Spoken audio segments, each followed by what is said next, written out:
Benjamin নেতানিয়াহুর সামনে ১৪ শিকের ভাত অপেক্ষা করছে, কিন্তু জেলখানার দরজার শব্দ তার কাছে অসহনীয়। আর তাই টিকিয়ে রেখেছেন যুদ্ধ, তৈরি করেছেন নতুন নতুন শত্রু। ঘরের ভেতর বা বাইরে যাই ঘটুক না কেন, চেয়ারের মায়া ছাড়তে পারছেন না নেতানিয়াহু।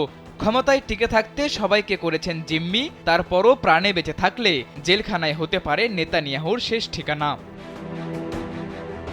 নেতানিয়াহুর ঘাড়ের উপর নিঃশ্বাস ফেলছে আন্তর্জাতিক অপরাধ আদালত আইসিসি। গাজায় যুদ্ধাপরাধের অভিযোগে ঘরের বাইরে পা ফেলার মতো অবস্থাই নেই তার। তবে ঘরে থাকলেও নিরাপদ নন তিনি, যে কোনো সময় হতে পারেন হত্যাকাণ্ডের শিকার, অথবা জেলখানার ডোরাকাটা পোশাক চড়তে পারে গায়ে। তাই থাকতেই হবে ক্ষমতায়, এজন্যই নিয়েছেন নানা কৌশল। যমুনা স্মার্ট রেফ্রিজারেটর, স্মার্ট লাইফে স্মার্ট রেফ্রিজারেটর। ইসরায়েলের ইতিহাসে নেতানিয়াহুর মতো আর কারও এত দীর্ঘ সময় ক্ষমতায় থাকার নজির নেই। তিনি প্রথমবার প্রধানমন্ত্রীত্বের স্বাদ পেয়েছিলেন সেই ১৯৯৬ সালে। এরপর ২০০৯ সালে আবারও হন প্রধানমন্ত্রী। তৃতীয় দফায় ২০২২ সালে প্রধানমন্ত্রী হন নেতানিয়াহু। দুর্নীতির মতো অভিযোগ থাকলেও সামনে নিয়ে এসেছেন যুদ্ধকে। দীর্ঘ এই যুদ্ধই এখন নেতানিয়াহুকে বাঁচিয়ে রেখেছে।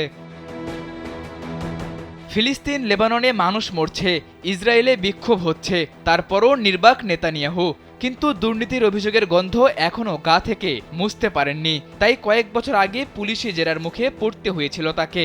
সেই ঘটনা এখনও তাড়িয়ে বেড়ায় নেতানিয়াহুকে। এরই মধ্যে সম্প্রতি মুক্তি পেয়েছে বিবি ফাইলস নামে একটি মার্কিন ডকুমেন্টারি। ডকুমেন্টারিতে দেখা যায় দুর্নীতির অভিযোগ ওঠা নেতানিয়াহুকে জেরা করছেন কয়েকজন পুলিশ সদস্য।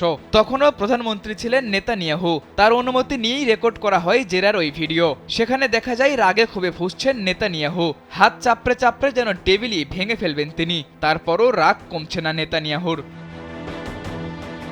টেবিল চাপড়ালেও সত্য ঢেকে রাখতে পারেননি তিনি। খুব ভালো করেই জানেন যখনই প্রধানমন্ত্রিত্ব ছাড়বেন তখনই জেলে যেতে হবে তাকে। তাই কারাগারের লোহার শব্দ শোনা এড়াতেই গো ধরে বসে আছেন নেতানিয়াহু।